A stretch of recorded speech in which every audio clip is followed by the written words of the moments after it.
You're watching Salina Media Connection. Stan Longhofer, founding director of the Center for Real Estate at Wichita State University, gave a presentation Thursday, October 31st, 2019, on the outlook for the real estate markets both in Salina and statewide. The presentation took place at the Salina Country Club during the Salina Regional Economic Outlook Conference. The presentation lasts about 20 minutes. Next up is Dr. Stan Longhofer, Global and State Real Estate Outlook. He's the founding director of the Center for Real Estate at Wichita State University. Please welcome Dr. Longhofer. Well, thank you very much. I'm very pleased to be here today. It's always a pleasure to come back. This is just a gorgeous facility. We love being here. We're always wowed by the view when we come out here and really enjoy it. So. It is a great pleasure to talk about the 2020 Kansas housing market forecast. This theme this year, you can see, is kind of a historic look back, and so on all of the different publications, we tried to pull some local images, but we also had these Sanborn maps, which are really fun, so I hope you enjoy it as much as we did putting it together. We have to say a great big thanks. The publication that you have on your table is the Salina County Housing Outlook. This was made possible because of a contribution from Credit Union of America, and so we're very grateful for that. We wouldn't be able to put these together if it weren't for the support of a lot of the donors that we have throughout the region. And I also have to give a big thank you to the realtor associations across the state. A little over 10 years ago, we began a partnership with the Kansas Association of Realtors, and that then includes all of the local realtor boards, including the Great Plains Association of Realtors based here in Salina. We gather and collect the multiple listing service data and use those to create MLS statistics, summary statistics, that we can then combine from about 12 different MLS systems across the state to combine into statewide multiple listing service statistics data that are available. We also provide the local boards with monthly statistical reports, and so if you have detailed information about things that are going on in your local housing market, contact the Great Plains Association of Realtors, because on a monthly basis they get detailed numbers that you can work with them to get access to. So we're grateful for that partnership.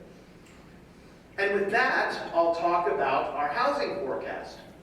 When I begin in August trying to think about what will housing markets have in store for the coming year, I always start with two foundational elements.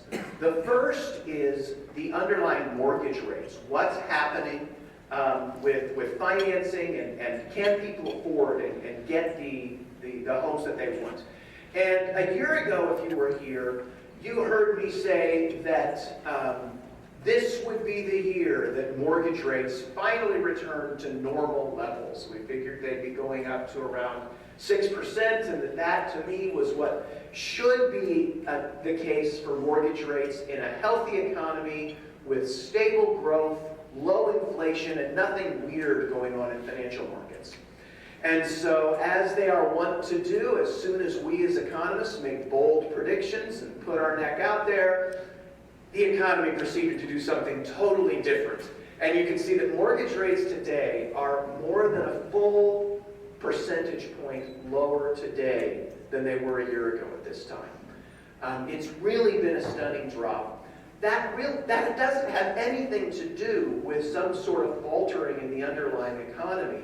It really has to do with both the underlying financial system that still is kind of working under the challenges that we had from the fallout of the Great Recession and the financial crisis that surrounded that, but also due to the extraordinary low interest rates that we have throughout the world, where in many instances you have central banks that actually have negative nominal rates in many countries. And so that puts a lot of pressure worldwide for investors who are looking for a place where they can be a part of the financial system and earn some kind of yield. It's bringing more and more resources into the United States, into U.S. Treasury securities, which is driving down the 10-year Treasury, which is also driving down mortgage rates. So You can tell now that the Mortgage Bankers Association's forecast is what we put there.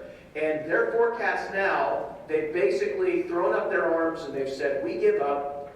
We don't think mortgage rates will go up above 4% now through the end of 2021. So this is abnormally low, but from a housing market perspective, it's a very, very solid number, something that is only means good things in terms of affordability for buyers. On the financing side, I would also say that underwriting standards continue to be continue to ease. It's easier and easier for people to be able to qualify for a mortgage and to be able to get the funding they want. Loan-to-value ratios continue to go up so that people can have smaller down payments. The minimum credit scores continue to fall. We're nowhere near where we were. We don't have any of the weird things prior to the onset of the financial crisis, but it's as good a time as there has been in many, many years for somebody who's trying to get a mortgage and wants to be able to buy a house. So both of that aspect of the mortgage market are very solid. And then as you heard from Jeremy just now, the labor markets are extremely healthy. People who have jobs are often in situations where they may have other businesses that are trying to poach them away. Wage growth has continued to be solid. The biggest challenge we have is just not having enough bodies to fill the jobs that we have available. And so once again, that's really solid for housing markets and what we expect going forward. And the only caveat that I would give is that our forecast is predicated on all of this continuing, and it all could change at a moment's notice. And so if something fundamental changes, all bets are off. But with that being said, what you will find is that our forecast this year across the state is more of the same. We just don't expect there to be many changes going forward. And so what is that same that we think we're going to continue to have? Well, this chart shows the number of home sales across the state of Kansas. The maroon bars are the actual sales from month to month.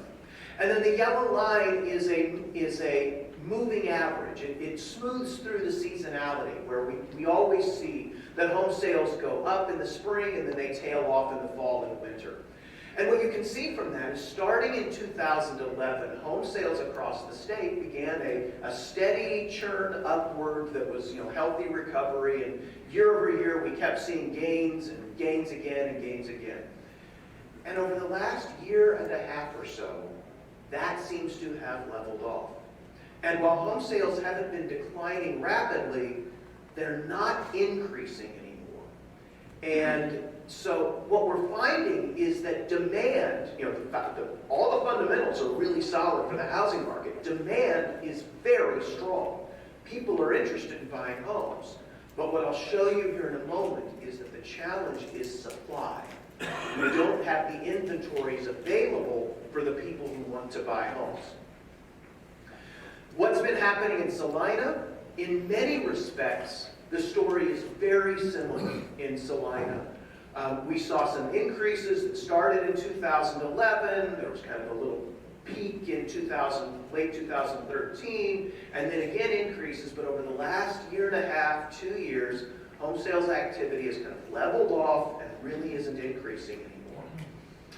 And so that's what leads to our forecast for the coming year. Statewide, we're projecting that home sales activity will be down just slightly this year and down again next year. But those are really tiny declines. I mean, in many respects, you would really just say it's flat. We're not going to see any real growth over the coming year. But as I said, that is because of the lack of supply. And so how do we measure balance in the housing market? We use a number that we call months supply. And what we do is we take the number of active listings, how many homes are available for sale right now, and we compare that to the average rate of sales per month over the prior year. So if you have 1,000 homes that are available for sale right now, and on average you're selling about 200 homes a month, then you take 1,000 divided by 200, we'd say you have a 5-month supply of homes available for sale. normally we think a balanced market is one where you have between a 4 and 6 month supply of homes available. That means that there's inventory out there for buyers to look at, to choose from, and it just provides the slack in the market that allows it to move and function well without there being a lot of excess supply that's available. And as you can see from this chart, what we see in the state of Kansas is that the month supply is now down at about a 3-month supply. And in the Salina area, it's even tighter than it is across the state as a whole. Very, very tight inventories that we would normally associate with what would be a seller's market. Now, it's important to recognize that there are different segments of the market.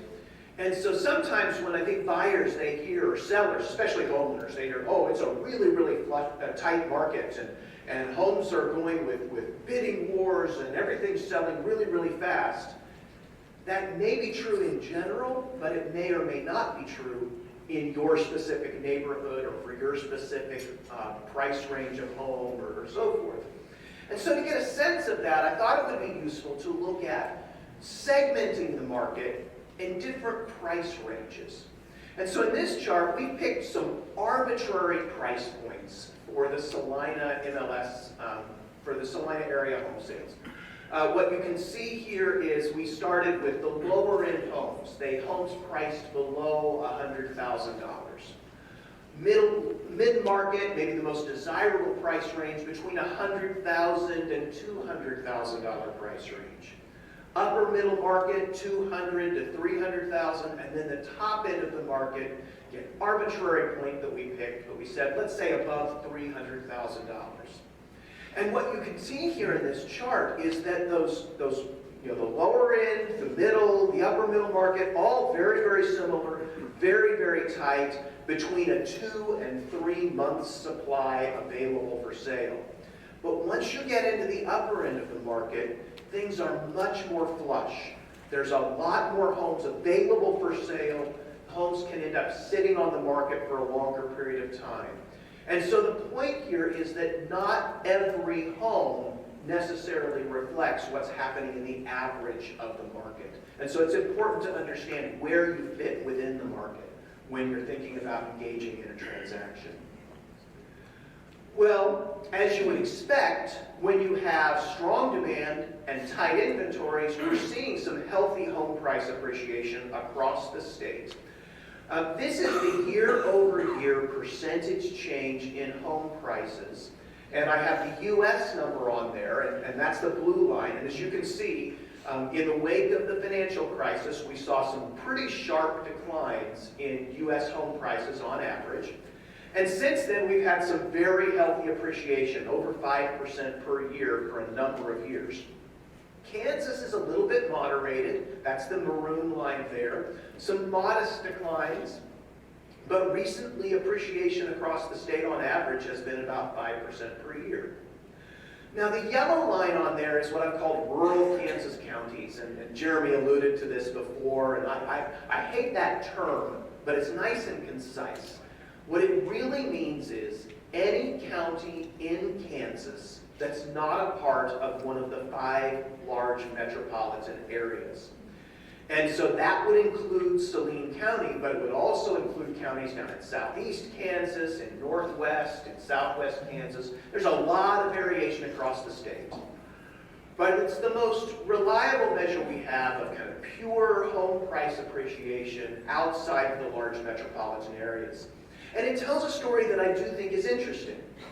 What you'll notice is that during the downturn, when the U.S. was declining, we didn't see sharp price declines in the non-metropolitan parts of the state. In fact, home prices, they may have slowed down where we were bouncing around no appreciation, but never any significant drops. After the recovery began, home price appreciation began to pick up in the rural areas of the state, and we're averaging maybe 2.5% a year, give or take, any given quarter. Not as strong as what you see across the state, not as strong as what we have nationwide, but it's a consistent story. when you have, slow but steady wins the race. We don't have the big declines. We don't have the really sharp increases. It's just a very steady, stable market. Looking at Salina more closely, what I've done is I've looked here at the median sale price. Now, the median sale price is the price at which half of the homes sold for more and half of the homes sold for less. So it's kind of a sense of what's the typical sale price. And changes in the median sale price over a long period of time do reflect average home price appreciation, but over short periods of time they can differ based on segments of the market that are selling well at any given point in time. But nonetheless, what you can see here is, median sale prices back in 2011, 2012 were typically at around the $100,000 price point. And over time now, we're up really more close to $125,000. So, over a period of about 7 or 8 years, a 25% increase in median sale prices. That's been slow, steady, solid home price appreciation, really reflecting what we've seen in the non-metropolitan areas across the state. So our forecast for the state of Kansas, and we only forecast the state in the large metropolitan areas, but that is really strong home price appreciation we expect to continue. Again, solid demand, limited inventories, that we should expect to see home prices appreciating. Maybe not at the torrid pace that we've seen last year, but still 4.4% next year is a very strong, healthy, solid appreciation rate for the state of Kansas. Now, you might think that if we have really strong demand, home prices are going up, home builders would be jumping up and down excited and they'd be saying, let's start building a lot of homes. There's a shortage of inventory available. Let's build a lot more housing. And you'll see here that our forecast is really for new home construction to kind of bounce around at the same level that we've been over the last several years. And this is true across the state. And the challenge is that, we had these years going back in 2010, 11, 12, 13, where home prices across the state were down slightly or maybe just flat. All through those years, construction costs continued to go up and up and up. And even as we've had solid home price appreciation in recent years, new home construction costs have continued to rise at least this pace or even faster. Both materials and labor costs have gone up. And so as a result, it's still very, very difficult for a home builder to come in and build a home at that sweet spot. And if a home builder wanted to come in and build a home at $150,000, we were talking about this before, build a home at a $150,000 price point in Salina, it's going to be really difficult for that home to have the features and amenities that will compete with what buyers at that price point are really expecting. And so as a result, the new home construction that we're seeing across the state is primarily custom homes. It's buyers who have a lot of money, it's at the higher price points, and they're simply saying, I want what I want, I can afford it, and so I'm going to build it. And notice that's the area where we have flush. That's not just true in Salina, it's true across the state. The upper end price points are where we have the most, if you might even say we have an oversupply of homes available for sale. And yet that's where we're building because that's where builders can find people who are willing to pay for it and make that happen. So for the foreseeable future, we don't see anything changing in the new home construction market. So once again, more of the same. Well, that summarizes our housing forecast. We have home sales that are essentially down a little bit this year, maybe up a little bit next year, but essentially flat.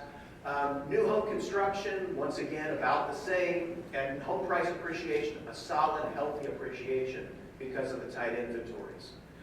We forecast all of the major markets across the state. On the table back here, if you're interested in the forecast for publication for Wichita or for Topeka or Manhattan, we have all those different forecasts here available for you.